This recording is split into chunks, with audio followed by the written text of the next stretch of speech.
Hello everyone, welcome back to my channel for a brand new mystery with Molly. If you are new around here, if you have never seen my face on your screen before, then hi, my name is Molly and I post true crime videos like this every single week. So if you think that that is something that you might want to stick around for, then please do subscribe and don't forget to switch on the little notification bell so that YouTube will let you know whenever I post a new video. This week we are going to be talking about the solved case of Elaine Doyle. She was a young teenage girl from Scotland who in the mid-80s was tragically murdered during her walk home from a night out with friends. Now the police launched a murder inquiry when Elaine was found dead, but due to a lack of evidence, unfortunately they just could not track down her murderer until more than 2 decades later, when a forensic breakthrough in the case finally solved the mystery of who killed Elaine. Before we get into the case, please listen carefully to the following. This video is about the murder of a 16-year-old and it involves heavy themes such as violence towards women, and the theme of sexual assault is mentioned. Viewer discretion is advised. So for this week's case, we are going back more than 36 years now to the summer of 1986 in a town in Scotland called Greenock, which is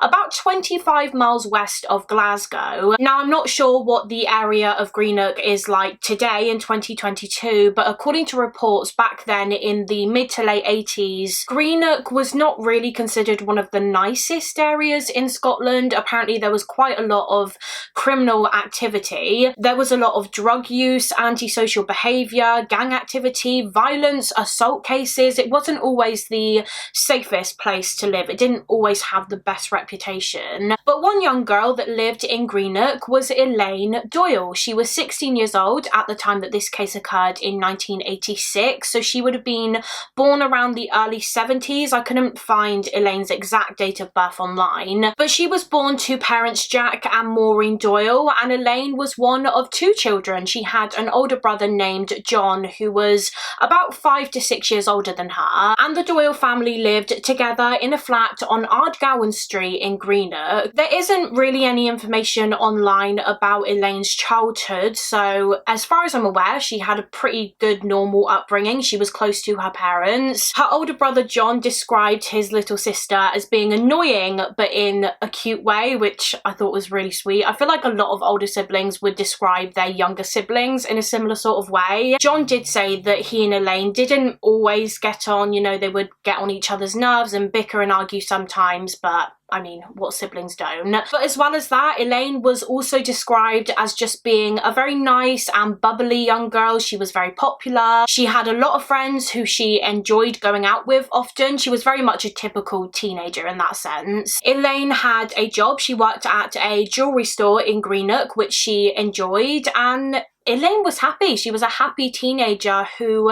at just 16 years old, had her whole life ahead of her. However, Elaine's future, her life, was cruelly snatched away from her when she was tragically murdered in early June of 1986. The date was Sunday the 1st of June 1986. That day, Elaine had been at work. She'd done a shift at the jewellery store, and then that evening she had made plans to meet up with friends and actually go to a disco which was being held at a club in Greenock called the Celtics Club. It wasn't too far from Elaine's home. So Elaine, I think, went home after work. She got ready and then she said goodbye to her parents, Maureen and Jack, and told them that she would be back home by 1 AM time. And the last thing her father Jack said to Elaine before she walked out the door was, quote, "Watch yourself," as in take care and be careful. And with that, she left. She met up with friends, they went to the disco, and by all accounts, Elaine had a really nice time. It was a good night. After a few hours, Elaine left the disco, left the Celtics Club with a friend. Her name was Lynn McCurdy. And after they left, the girls walked to a nearby hamburger stall. They got some food and then they chatted for a short while until eventually the 2 girls separated. You see, they both lived in different directions. So Lynn started walking one way to her house and Elaine another way to her home. And this was around midnight. Elaine was walking home alone, very late at night. It would have been dark outside, but she went the usual way home, a route that I imagine she would have walked numerous times, and it wasn't a very long walk either. I believe it would have taken her only about 15 minutes. However, on this particular night, Elaine Doyle never made it to her destination. She never returned home. Something happened to her at some point during her journey. Now, when Elaine's parents, Maureen and Jack, woke up the next day and they realised that Elaine hadn't returned, she wasn't in her bed, they didn't really worry too much. They just assumed that she had stayed at her friend Lynn's house because she did that often. So they didn't think that anything was wrong until Maureen glanced out of the window and she noticed that on the street outside there were a load of police cars and a load of officers walking around. There were so many that it was clear that something had happened in the area, something bad. And shortly after this, there was a knock at the Doyles' front door, and it was the police. When Maureen and Jack answered, they were informed by officers that they were conducting inquiries locally because tragically the body of a young girl had been found close by. And it was then when Maureen and Jack said, well, our daughter never came home last night. She never returned home from being out with friends. And as soon as the officers heard this, I think they knew that the body that had just been discovered was probably this couple's child. And eventually this was confirmed. The body that had been found that morning was 16-year-old Elaine Doyle, and she had been brutally murdered. Elaine's body was discovered earlier that morning at around 7:30 a.m. According to sources, she was found by a man who lived nearby. He was on his way to his car that morning when he stumbled upon Elaine lying dead in a lane just off of Ardgowan Street. In fact, this lane was so incredibly close to Elaine's home. It was only about 40 to 50 yards away, and it was ultimately concluded that she had been killed there in this lane, which is just even more heartbreaking. The fact that she was so close to her home, so close to safety when she was attacked and murdered by someone. As soon as this local man made this horrifying discovery, the emergency services were contacted and police were quickly at the scene. When Elaine was found, she was lying on her side, she was naked, and the clothing that she had been wearing was kind of scattered on the ground around her. Her bracelet was next to her body, it had come off her wrist and was broken. Clumps of Elaine's hair were also discovered at the scene. All of this strongly indicated that a violent struggle had taken place here. Elaine had fought with her attacker before she died. She had a black eye, a big bruise on one of her eyes, which suggested that she had been hit or punched in the face, and it was later determined in her post-mortem that Elaine had died as the result of strangulation. She had been strangled with a ligature, probably from behind. The pathologist believed that the attacker managed to get Elaine on the ground. She was lying face down on the ground. The killer was either leaning on her or sitting on her back so that she couldn't move, and it was then when he got the ligature, he wrapped it around her neck and he started to pull, and he didn't let go until Elaine was dead. Now, despite the fact that Elaine was found naked, there were actually no signs that she had been sexually assaulted, but regardless, it does seem likely that this attack was sexually motivated. Perhaps she was naked because the killer intended to sexually assault Elaine. He tried to, but he was struggling to control her. As we know, she fought so hard, so instead of sexually assaulting her, he just proceeded to kill her. So as soon as Elaine's body was found, the first thing that the police needed to do was identify her. Obviously, at this point, they had no idea who the victim was, and so they decided to go door to door asking if any of the locals knew who she might be, if they recognised the description of the clothing that was scattered around her body. And as it turns out, the Doyles' home was the very first that officers knocked at, so it didn't take them long to establish this young girl's identity. Following the discovery of Elaine's body, the scene was cordoned off by the police as they began looking for and collecting potential evidence. And as you can imagine, the news of a young girl being found murdered spread like wildfire around the town. Very, very quickly, the locals were hearing about Elaine's tragic death, and everyone was just shocked and scared, obviously. There was a killer on the loose, a killer that could strike again if the police didn't find him quickly. So a murder inquiry was launched and the police got to work on trying to find the perpetrator. They had several officers drafted in to work on this investigation, and through speaking to Elaine's friends, they were able to establish her movements in the early hours of the 2nd of June, the same day that she was found. They obviously discovered that she had been at the disco that night at the Celtics club, and then she left her friend Lynn at around midnight to walk home alone. And like I mentioned, she almost made it home before she was attacked and probably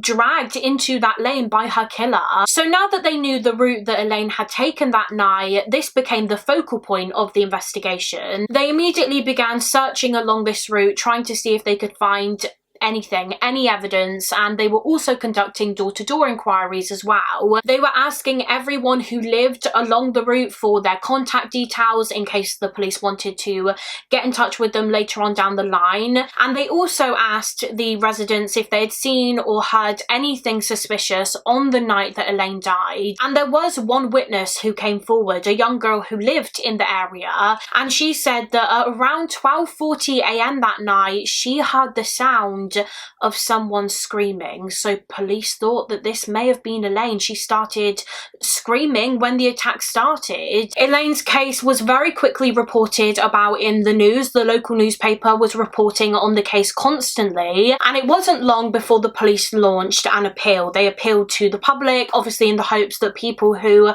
may have had information would come forward. And to be fair, many people did. Many people got in touch with potential tips and leads for the police to look into, although the majority of them just resulted in dead ends, unfortunately. According to older reports, there was one lead that the police received which came from a couple who claimed that, I think on the night of Elaine's murder, they saw a red-headed man who looked as though he was maybe upset and distressed, and he was kind of crouched down in a stairway on a street not too far from where Elaine was attacked. I think there was another witness who said that they saw a red-headed man running that night in the area, so perhaps if he was the murderer, maybe he was running away from the crime scene. And these leads about this man resulted in this composite sketch being made and released to the public, and people did come forward with names, men that they believed looked like this image. However, from what I can gather, the red-headed man was never identified, and as it turns out, I don't think he really had any relevance to the case anyway. This case is obviously solved now, and spoiler, the killer did not have red hair. And there were many other tips and leads that the police followed up on, but like I mentioned, sadly none of them really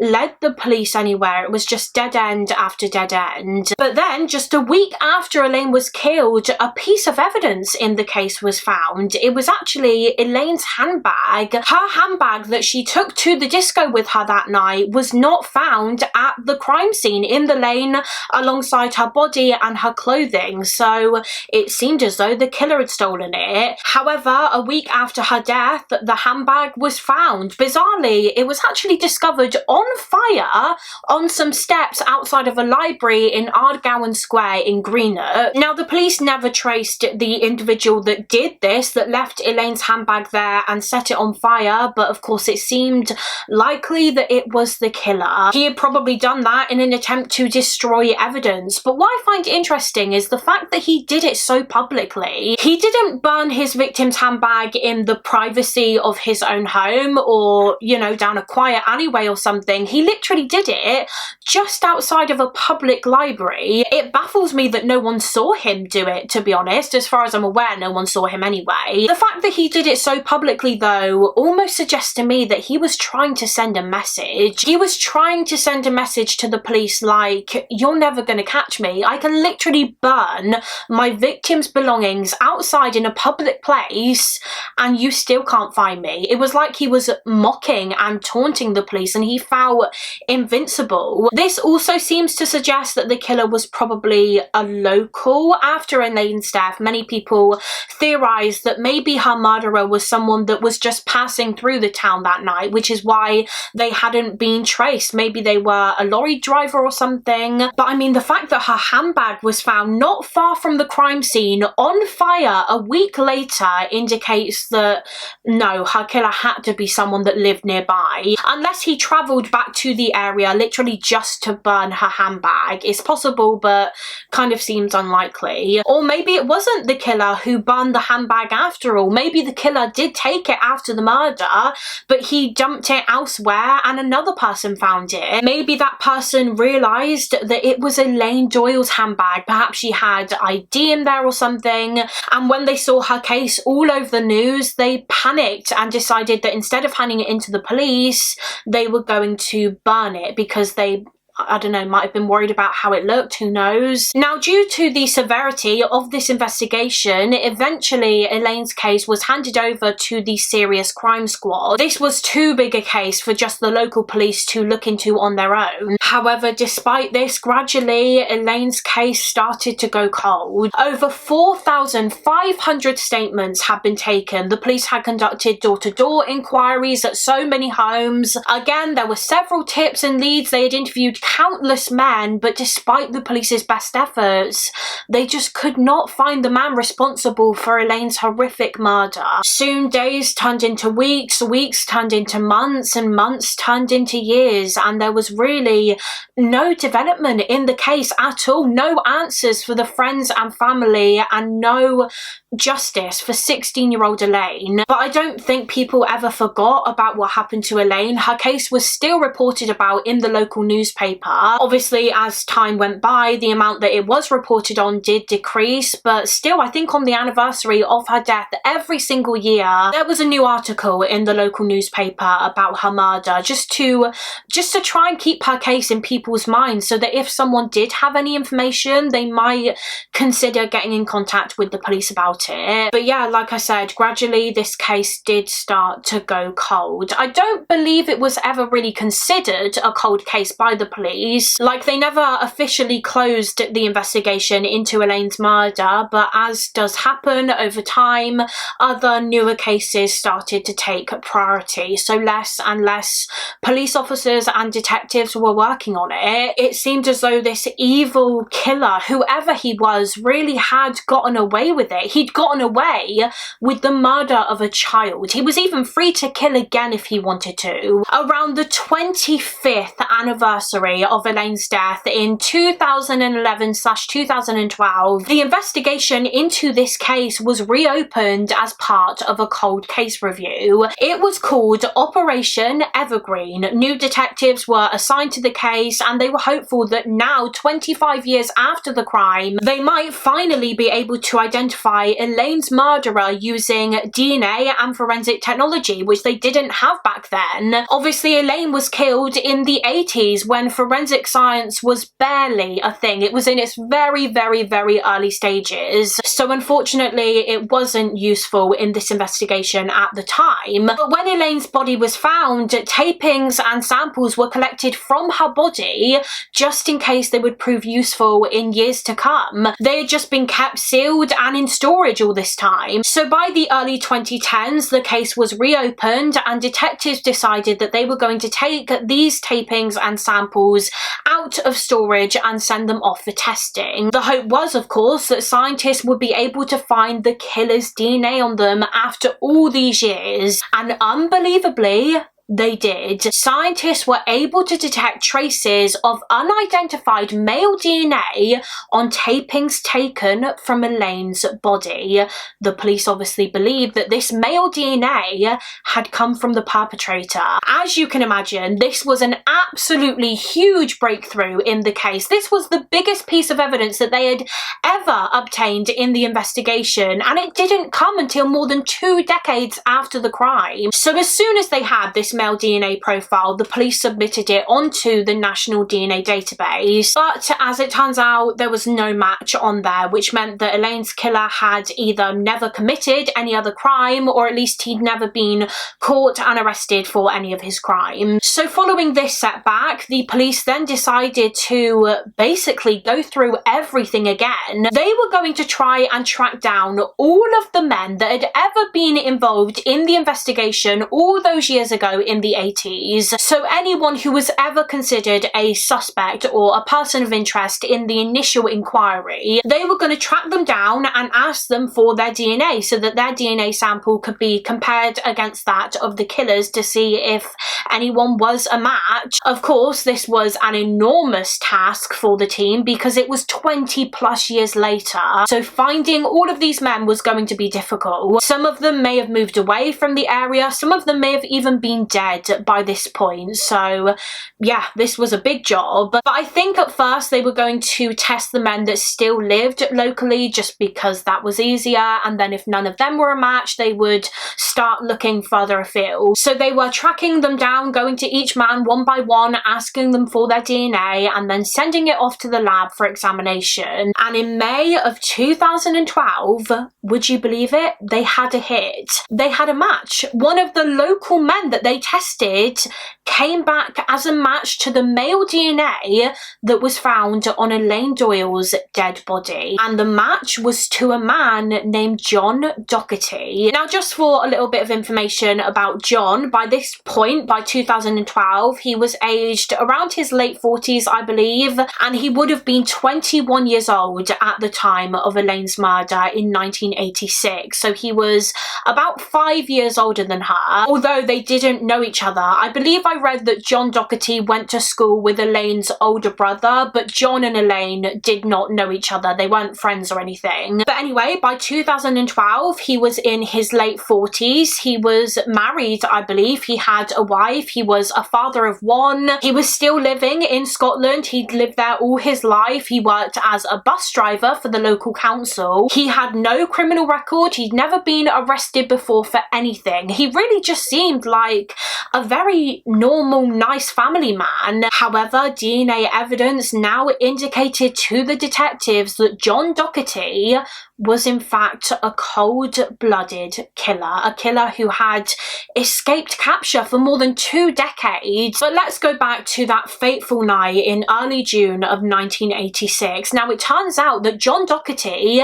had been in the Celtics Club on the same night that Elaine Doyle was there. They both attended the disco, and John had been there with a friend. But the thing is, John never told the police this. After Elaine's murder, the police were appealing to the public and asking anyone who had been in the Celtics Club on the same night as Elaine to come forward and let them know. But John never did. He didn't let the police know, which kind of says a lot already. The only reason the police found out that John was there was through his friend. His friend did come forward and say that he had been in the club that night with his mate, John Doherty. Now, at the time, the police, I believe, did note down John's name as someone that they wanted to speak to. However, it transpires that they never got around to doing this. Obviously, they had so many other men that they also needed to speak to, and they, I guess, just forgot to speak to John. I think it was just human error that they missed him at the time. He was able to stay under the radar until, of course, more than 25 years later in 2012, the case was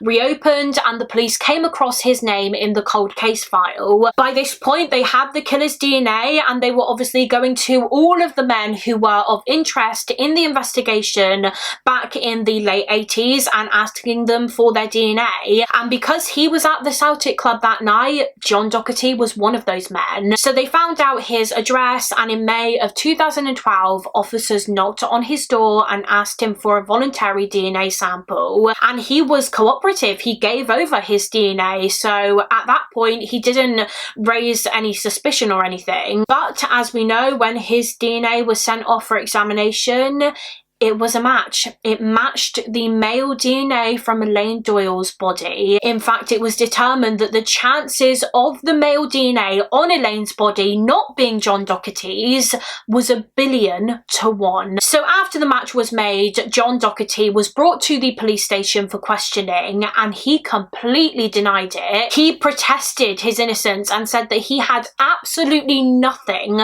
to do with the murder of Elaine Doyle.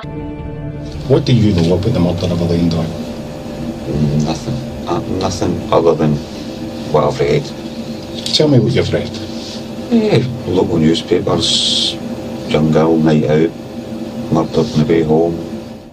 However, regardless, the police had enough to charge him, and so that's exactly what they did. He was arrested and charged with murder in March of 2013, and when it came to his plea hearing, John pleaded not guilty, so the case against him was headed to trial. John Doherty's trial began around the spring of 2014, during which the prosecution presented the jury with their theorized version of events based on the evidence. Now, I guess there isn't necessarily any proof whether this crime was premeditated or not. You know, we don't know if John saw Elaine at the disco that night and followed her home with the intention of doing what he did to her, or whether he just came across her as she was walking when she was close to her home and decided then in the moment to attack. We don't know the exact circumstances leading up to Elaine's death, but the prosecution believed that the evidence proved that John Doherty grabbed Elaine by the hair, he pulled her into that lane just yards from her home, and it was then when a violent struggle between the two started. Elaine started trying to fight back and escape her attacker, but to try and restrain her and keep her under his control, John raised his fist and he punched her in the face, in the head. During the struggle, they believe that he was trying to remove her clothing, probably with the intention of sexually assaulting her. However, he never got round to doing that. Instead, he forced her to the ground, forced her to lie on her front. He either knelt on her back or sat on her back so that she couldn't move, and then, as we know,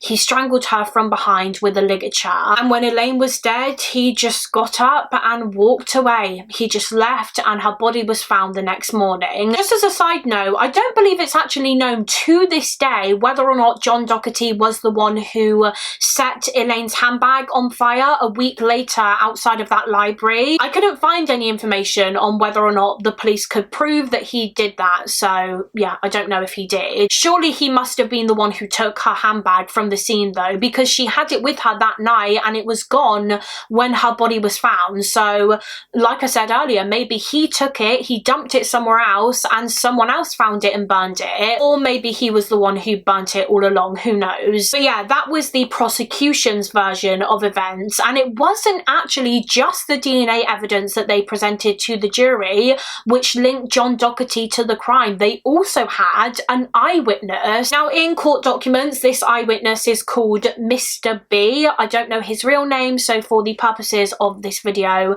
I'll just refer to him as that, Mr. B. But following Elaine's murder in 1986, Mr. B got in contact with the police and he informed them that on the night of Elaine's death, in the early hours of the 2nd of June, he saw a young girl walking along Ardgowan Street and Ardgowan Square in Greenock, not far from the crime scene, and he actually noticed that it looked as though she was being followed by a man, a young man. In fact, Mr. B said that the man was walking quite fast. He was like speed walking, trying to catch up with her. At the time, Mr. B didn't think much of it. He just assumed that they were a couple or something. However, later when he heard about Elaine's murder, he got in touch with the police thinking that maybe what he saw was connected to her case. Maybe the young girl that he saw that night was Elaine and the man following her was her killer. And when describing this man to the police, there was one thing about his appearance that Mr. B said really stuck with him. It was stuck in his mind. He just remembered that the man that was following the young girl had really, really big staring eyes, really intense staring eyes that he was unlikely to ever forget. Now, 25 years later, in 2012, after the DNA evidence had identified John Doherty as being the killer, the detectives got back in touch with Mr. B and they asked him to look at 12 black and white photos of 12 different young men from the 1980s. One of these photos was of John Doherty. It was this photo on the screen right now. I believe this photo was actually his army picture. John Doherty joined the army just the year after Elaine's murder in 1987. But anyway, Mr. B was shown 12 pictures, one of which was that one of John. The police wanted to see if he would pick John out as being the man that he saw following the young girl that night. And what do you know? He did. Even though it had been more than 2 decades since this happened, he pointed out John's picture and said, "That looks like the man that I saw." It seems he really did never forget John's staring eyes. So thinking about it, actually, I guess that kind of is evidence that this crime was premeditated. If Mr. B was right and he saw John following Elaine that night, that indicates that he planned this crime. It wasn't just a spur of the moment thing. Now, in an effort to prove John's innocence, the defense team during the trial tried to claim that the prosecution's biggest piece of evidence, the DNA evidence, could not be relied upon. They claimed that back then in 1986, the police and detectives and forensic teams made mistakes when handling the crime scene. Apparently, some of them were not wearing gloves when they were collecting evidence, they weren't wearing proper protective gear, and that this could have caused the evidence to have been contaminated, and therefore the DNA evidence was not reliable. And to be fair, it does appear as though that did happen. From what I can gather, some of the people at the scene that morning were not wearing the right clothing to prevent contamination. So that was the defense's argument, that the DNA evidence could not be trusted because of this. I think I also read that the defense tried to claim that maybe John's DNA got on Elaine when they were both at the disco that night. They were both at the Celtics club at the same time, and although others who were there said that they had no interaction at all because they didn't know each other, perhaps John Doherty brushed past Elaine or he bumped into her in the club or something, and that's when the DNA transfer happened. However, having said that, I think it's important to note here that John Doherty's DNA was found on 2 of the samples and tapings taken from Elaine's body. One sample was from her face and the other was from her back, her bare back. So tell me how John Doherty's DNA could have gotten on her back at the Celtics club when she was wearing clothing. That just doesn't make sense. We know that when Elaine was found, she was naked and that her killer either knelt or sat on her back to stop her from moving. So that would make sense as to how John Doherty's DNA had gotten on her bare back, right? Ultimately, at the end of the trial, the jury sided with the prosecution and their verdict was guilty. They had found 50-year-old John Doherty guilty of the murder of 16-year-old Elaine Doyle, and he was sentenced to life imprisonment with a minimum of 21 years. Finally, after so long, Elaine and her family and friends had received justice for her tragic murder. Although what's even more heartbreaking is that I believe Elaine's father, Jack Doyle, had actually passed away by the time John Doherty was convicted. He never got to see his daughter's killer face punishment, which is awful. John Doherty has tried to appeal against his conviction, but in 2016 his appeal was rejected, and of course he remains in prison to this day. And that is it for this case. That is the case of Elaine Doyle. A really sad case. What happened to Elaine is just awful and terrifying, and the fact that it took so many years for her to receive justice for her death too is so frustrating. It makes me so angry that her killer was able to walk away from the scene that night and just able to carry on with his life. He was able to live another 25 years as a free man. He was able to have a career and get married and have a child. All of these lovely things